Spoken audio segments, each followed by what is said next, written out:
Hello दोस्तों, सबसे पहले मैं आपसे रिक्वेस्ट करना चाहती हूँ कि वीडियो देखने के बाद सब्सक्राइब ज़रूर कर लीजिएगा। मैं इन वीडियोस को बनाने में बहुत मेहनत करती हूँ और इसी से मैं अपना खर्चा चलाती हूँ। जो भी सब्सक्राइब करेगा, मैं दुआ करती हूँ कि उसकी ज़िंदगी बहुत अच्छी, अमीर और खुशहाल हो। प्लीज़ प्लीज़ सब्सक्राइब कर लीजिएगा। मेरा नाम प्रिया है और यह कहानी मेरे जीवन की ही है। तो आइए शुरू करते हैं। प्रिया ने शांति निवास होमस्टे का दरवाज़ा खोला तो ठंडी पहाड़ी हवा ने उसके बाल उड़ा दिए। नदी की बहती आवाज़ दूर से आ रही थी, जैसे कोई पुरानी लोरी गा रही हो। कमरा साधारण सा था, लकड़ी की दीवारें, एक छोटा सा खिड़की वाला कोना जहाँ से हिमालय की हरी भरी पहाड़ियाँ दिख रही थीं, और फर्श पर बिछा हुआ पुराना कालीन। कोई सजावटी फूल नहीं थे, बस एक छोटा सा गमला में तुलसी का पौधा रखा था। लेकिन प्रिया के चेहरे पर कोई उत्साह नहीं था। वह दिल्ली की भाग दौड़ भरी जिंदगी से थककर यहाँ आई थी, अपने 28 साल के जीवन में पहली बार अकेले। उसका पति राजेश हमेशा बिजनेस की मीटिंग्स में व्यस्त रहता था और दोनों बच्चे, 15 साल का आरव और 12 साल की अनन्या, स्कूल, फ़ोन और अपने दोस्तों में इतने खोए रहते थे कि उन्हें माँ की ज़रूरत महसूस ही नहीं होती थी। प्रिया ने दरवाज़ा बंद किया, अपने जूते उतारे और धीरे धीरे बैग से कपड़े निकाले। वह खिड़की के पास खड़ी हो गई। बाहर सूरज ढल रहा था, नदी की सतह पर सुनहरी चमक फैल रही थी। खुद को देखा जैसे सालों बाद पहली बार। थकान उसकी आंखों में साफ थी, न सिर्फ शरीर की बल्कि उस रिश्तों की जिसमें वह हर दिन कुछ कम होती जा रही थी। घर चलाना, बच्चों की पढ़ाई देखना, राजेश की थकी हुई मुस्कान का सामना करना, सब कुछ एक रूटीन बन गया था। वह फुसफुसाई, क्या मैं बस जिंदा रह रही हूँ, जी नहीं रही? उसने गर्म पानी का नल खोला। बाथरूम छोटा था लेकिन साफ, पहाड़ी पत्थर की दीवारें और हल्की रोशनी पानी की हर बूंद जैसे बीते सालों का बोझ धो रही थी। लेकिन तभी एक अजीब सी उदासी उसके मन में उतर आई, जैसे कोई उसे याद दिला रहा हो कि वह कितनी अकेली है। उसने जल्दी से तैयार होकर बाहर आई, एक हल्का सा शॉल ओढ़ लिया। होमस्टे की छोटी सी बालकनी में बैठ गई, चाय का कप हाथ में लिया। हवा में पेड़ों की सरसराहट थी। तभी होमस्टे की मालकिन कमला दादी चाय की ट्रे लेकर आईं। वे लगभग 65 साल की थीं, सफ़ेद साड़ी में, चेहरे पर नरम मुस्कान। बेटी चाय लो, नई मेहमान हो ना, यहाँ पहली बार आई हो? उनकी आवाज़ में माँ जैसा अपनापन था। प्रिया ने सिर हिलाया।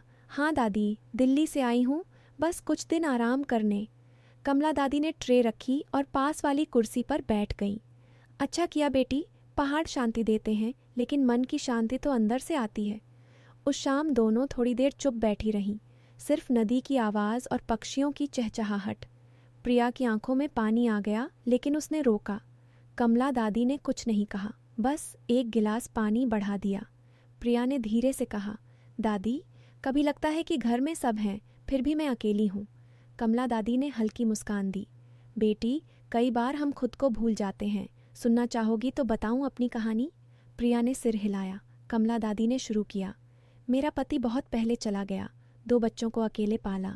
रोज़ मेहनत, लेकिन कभी शिकायत नहीं की, क्योंकि मैंने सीखा था कि खुशी बाहर नहीं, अंदर है। उनकी बातें सुनते सुनते प्रिया को अपने बचपन की याद आ गई, जब वह स्कूल में टीचर बनना चाहती थी, लेकिन शादी के बाद सब सपने पीछे छूट गए। रात धीरे धीरे गहरी होती गई। अगले दिन सुबह प्रिया जल्दी उठी, नदी किनारे टहलने गई। ठंडी हवा, पत्थरों पर बहता पानी, दूर पहाड़ों पर बादल। वह एक पत्थर पर बैठ गई। मन में कल की बातें घूम रही थीं। तभी कमला दादी वहाँ आ पहुँची। बेटी, रोज़ सुबह यहाँ आती हूँ, नदी सब कुछ बहा ले जाती है। दुख, गुस्सा, थकान, दोनों साथ बैठ गईं। प्रिया ने धीरे से अपनी ज़िंदगी खोलनी शुरू की। दादी, राजेश अच्छा इंसान है, लेकिन वह सिर्फ कमाता है, बच्चों को समय नहीं देता। और मैं तो घर की दीवार बन गई हूँ, कोई पूछता भी नहीं कि मेरा क्या हाल है। कमला दादी ने ध्यान से सुना, उनकी आंखें समझ भरी थीं। प्रिया बेटी, रिश्ते तभी टूटते हैं जब हम बोलना बंद कर देते हैं, लेकिन बोलने से पहले खुद को समझना ज़रूरी है। तुम क्या चाहती हो, सिर्फ घर संभालना या खुद को भी जीना? प्रिया की आंखें भर आईं। मैं खुद को भूल गई हूँ दादी। पहले पेंटिंग करती थी, किताबें पढ़ती थी, अब सब रुक गया। कमला दादी ने कहा, तो आज से शुरू करो। यहाँ एक पुराना स्केचबुक है मेरे पास, ले लो। बस एक पेज रोज़, जो मन में आए लिखो या बनाओ। प्रिया ने स्केचबुक ले ली। उस दिन दोपहर को वह बालकनी में बैठी पेन से कुछ लाइनें खींचने लगी। नदी, पहाड़, एक पक्षी। मन हल्का सा लगने लगा, लेकिन तभी फ़ोन बज उठा। राजेश का कॉल। प्रिया, आरव का स्कूल प्रोजेक्ट अधूरा है, तुम कब आ रही हो? यहाँ सब उलझा हुआ है। प्रिया का दिल बैठ गया। वह बोली, राजेश, मैं बस 2-3 दिन और रहूँगी। लेकिन अंदर से अपराध बोध घेरने लगा। कमला दादी ने देखा तो पास आकर बैठ गईं। बेटी, अपराध बोध मत करो, थोड़ा समय खुद के लिए लेना भी जिम्मेदारी है। उस शाम दोनों ने साथ चाय पी। कमला दादी ने अपनी ज़िंदगी की एक और कहानी सुनाई। जब मेरे पति गए तो घर टूटने वाला था, बैंक का लोन, बच्चे छोटे। मैंने सोचा था कि सब खत्म हो गया, लेकिन फिर एक दिन मैंने खुद से कहा, कमला, तू अकेली नहीं, तू खुद अपनी ताकत है। मैंने छोटा सा होमस्टे शुरू किया। मेहमान आए, बातें की। धीरे धीरे सब संभल गया। प्रिया ने पूछा, दादी, डर नहीं लगता था? कमला दादी हंसी। लगता था बेटी, लेकिन डर को साथ लेकर चलना सीख लिया। तुम भी सीख लो। अपने राजेश और बच्चों से बात करो, लेकिन पहले खुद से बात करो। तीसरे दिन प्रिया नदी किनारे घूमते हुए एक पुराना मंदिर देखा।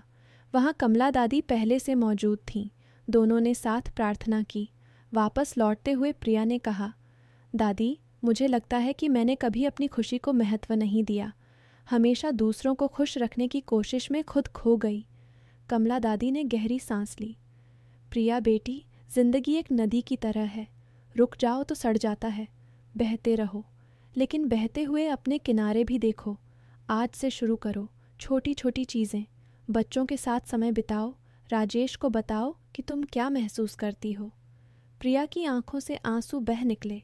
दादी, कभी कभी लगता है मैं बस बोझ हूँ। कमला दादी ने प्यार से कहा, नहीं बेटी, तुम परिवार की रीढ़ हो, लेकिन रीढ़ को भी मजबूत रहना चाहिए।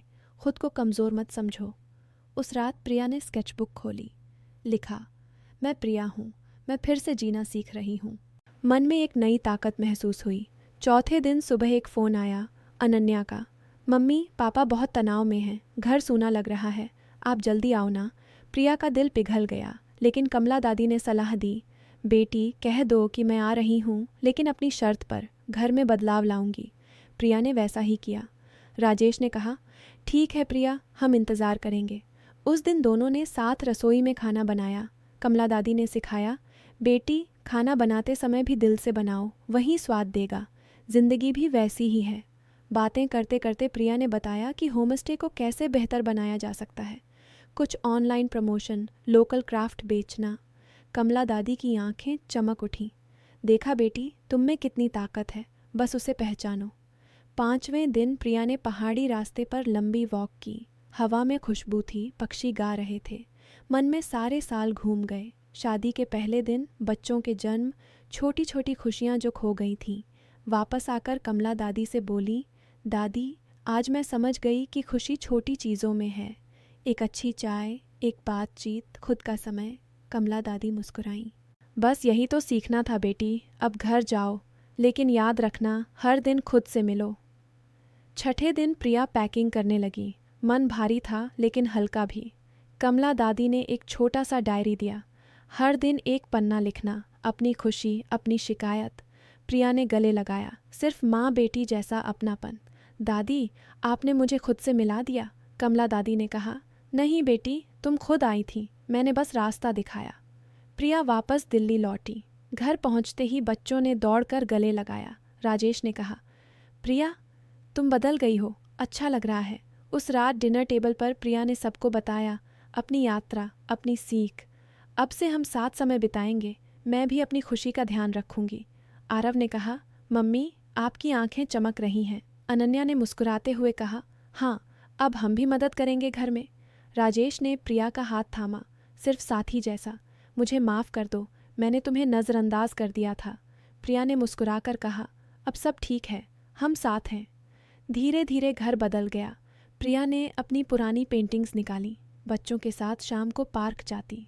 राजेश ने वीकेंड घर पर रहना शुरू किया। कमला दादी से कभी कभी फ़ोन पर बात होती, लेकिन वे फिर कभी नहीं मिली। प्रिया अब हर सुबह खुद से पूछती, आज मैं कैसे बेहतर बन सकती हूँ, और हर बार एक नई ताकत मिलती। कभी कभी ज़िंदगी में एक अजनबी आती है जो कुछ नहीं करती, बस आपको खुद से मिला देती है। तो दोस्तों, यह कहानी यहीं ख़त्म होती है। उम्मीद है कि यह आपको पसंद आई होगी। अगर यह कहानी आपको पसंद आई है तो इस वीडियो को एक लाइक और हमारे चैनल को सब्सक्राइब करें। धन्यवाद। कहानी का विस्तार जारी। अब और गहराई से वर्णन। प्रिया की यात्रा के हर पल को याद करते हुए उस होमस्टे की हर सुबह याद आती है जब सूरज की पहली किरण नदी पर पड़ती और पानी चमक उठता। प्रिया खिड़की से देखती, मन में विचार आते, क्या मैंने कभी अपनी ज़िंदगी को इस तरह देखा है? कमला दादी रोज़ सुबह चाय लेकर आती। बेटी, चाय पीकर बताओ आज क्या मन में है। एक दिन प्रिया ने बताया कि कैसे राजेश की बिजनेस की टेंशन घर लाती थी। वह थक कर आता है, मुझे देखता भी नहीं। कमला दादी ने कहा, बेटी, पुरुष भी इंसान हैं, उन्हें भी समझना पड़ता है, लेकिन तुम बोलो। चुप रहकर रिश्ता नहीं चलता। उसके बाद प्रिया ने घंटों बात की, अपनी कॉलेज की यादें, जब वह टीचर बनने का सपना देखती थी। दादी, अब तो सब पीछे छूट गया। कमला दादी ने स्केचबुक खोलकर कहा, नहीं बेटी, सपने मरते नहीं, बस सो जाते हैं, जगाओ उन्हें। प्रिया ने पहला स्केच बनाया, एक पहाड़ी घर, नदी और एक महिला जो खड़ी मुस्कुरा रही है। ये मैं हूँ, उसने कहा। दूसरे दिन बारिश हुई। प्रिया बालकनी में बैठी, पानी की बूंदें छत पर गिर रही थीं। मन में पुरानी यादें, शादी के बाद पहला साल जब सब कुछ नया था। फिर बच्चे आए, जिम्मेदारियां बढ़ीं। राजेश का बिजनेस बढ़ा, लेकिन घर का रिश्ता छोटा होता गया। फ़ोन आया अनन्या का, मम्मी मेरा ड्रेस पूरा नहीं हुआ, आप कब आओगी? प्रिया ने गहरी सांस ली।